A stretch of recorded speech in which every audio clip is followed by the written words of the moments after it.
Hey everybody, I'm going to show you the sign for each of our high frequency words for the week. Okay, so the first one is B.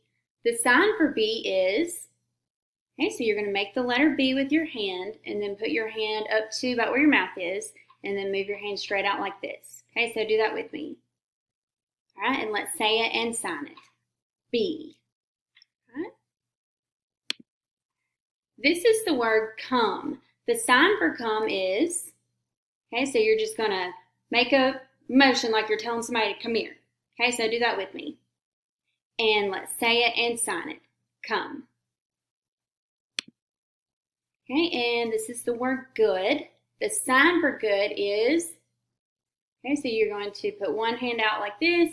You take your other hand to your chin and then move it down to your other hand like this. Okay, so do that with me. And let's say it and sign it. Good. And the last one is pull. The sign for pull is, and then you're just going to make a motion like you're pulling a rope. Okay, so do that with me. And let's say it and sign it. Pull. Okay, now let's go back over each one and say and sign each word. Ready?